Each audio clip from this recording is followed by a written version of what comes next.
कुछ लोगों ने सवाल पूछा है कि भाई इतना बड़ा घोटाला है, ये करोड़ों का घोटाला दिखता है, उनकी जांच ठीक से क्यों नहीं हो रही।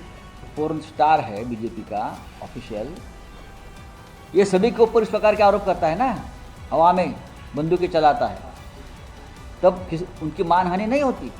मुझे पता नहीं कि मैंने क्या गुनाह किया है। बीजेपी का एक पॉर्न स्टार है, सबको मालूम है, पॉर्न स्टार की फैमिली का डिफेमेशन हो गया।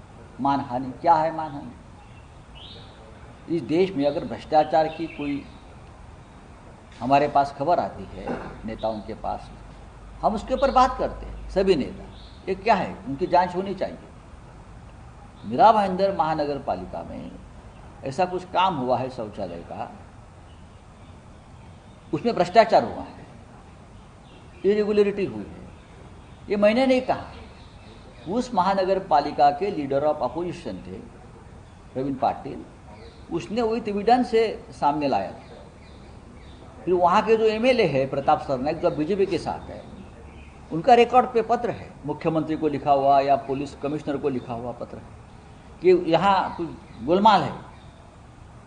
महाराष्ट्र के विधानसभा में ये घोटाले के ऊपर पॉइंट ऑफ ऑर्डर हुए हैं, चर्चा हुई है, लक्ष्य वेधी हुई है, और विधानसभा की तरफ से एक आदेश पारित हुआ कि ये घोटाले की जांच होनी चाहिए। उसमें संजय राउत कहाँ है? ये होने के बाद हम कुछ लोगों ने सवाल पूछा है कि भाई इतना बड़ा घोटाला है, ये करोड़ों का घोटाला दिखता है, उनकी जांच ठीक से क्यों नहीं हो रही। ये फोरेन स्टार है बीजेपी का ऑफिशियल, ये सभी के ऊपर इस प्रकार के आरोप करता है ना, हवा में बंदूकें चलाता है, तब उनकी मानहानि नहीं होती। लेकिन फोरेन स्टार की फैमिली आहत हो गई, पेन हो गया, न्यायालय का कहना है, इसलिए हमको दंडित किया गया, हमको भ्रष्टाचार के खिलाफ बोलने से रोका गया, हमको दंडित किया गया। लेकिन हम सच तो बोलने वाले लोग हैं। न्याय व्यवस्था के ऊपर जो दबाव है, वो दबाव के चलते जो एविडेंस सामने आया उसके ऊपर चर्चा नहीं हुई। न्याय ने जो ऑर्डर है उसमें भ्रष्टाचार के खिलाफ कुछ नहीं बोला है उसने। अब ऑर्डर पढ़िए, जो मैंने मुद्दे उठाए थे उसके ऊपर कोई जिक्र नहीं है, ये सच है झूठ है, आप देखिए ना। लेकिन मेरे आरोप से किसी व्यक्ति को पेन हो गया बस, तो हमें दंडित कर दिया। तो हमें ये लोग, जो बीजेपी के लोग बाहर तमाशा करते हैं, हमारे खिलाफ बोलते हैं, हमें भी पेन होता है, हमारे फैमिली को पेन होता है, हमारे बच्चों को पेन होता है। तो न्याय मिलेगा हमें? नहीं। लेकिन न्याय अब खरीदा जाता है, दबाव से लिया जाता है। बोलिए।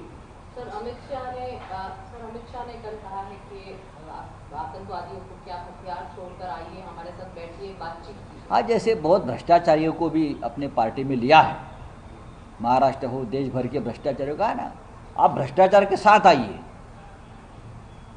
तो भ्रष्टाचार के साथ जो करोड़ों रुपए के घपले लेकर लोग उनके पार्टी में चले गए, उनके साथ बैठते हैं।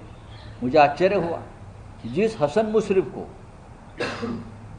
बीजेपी और ये मुलुंड का पॉर्न स्टार बीजेपी का जेल में डालने के लिए एक आंदोलन किया था, कोल्हापुर में जाकर, कागल में जाकर, आपको मालूम है ना, हसन मुशर्रफ कैबिनेट मंत्री, आप वो स्वागत के लिए अमित शाह जी के कोल्हापुर में था, पुणे में था। इतना बड़ा भ्रष्टाचारी का उसने बनाया था, हवा बनाया था बीजेपी ने, हसन मुशर्रफ। और 2 दिन पहले अमित शाह जी देश के गृह मंत्री महाराष्ट्र में आए, तो सबसे आगे स्वागत के लिए ये हसन मुशर्रफ जी थे, कैबिनेट मिनिस्टर, जिसको ये पॉर्न स्टार बीजेपी का जेल में डालने के लिए बहुत बड़ा एक मूवमेंट चलाया था। आप ऐसे ही लोग हैं, आतंकवादी हो, भ्रष्टाचारी भी आतंकवादी है ना, आर्थिक आतंकवादी हम उसे कहते हैं। और ये आर्थिक आतंकवादी शब्द मोदी जी का है, हमारा नहीं। तो सभी आतंकवादी को लेकर, चाहे आर्थिक हो चाहे बंदूक वाले हो, सबको लेकर अपनी पार्टी बढ़ाना चाहते हैं मोदी और शाह जी। ये देश का दुर्भाग्य।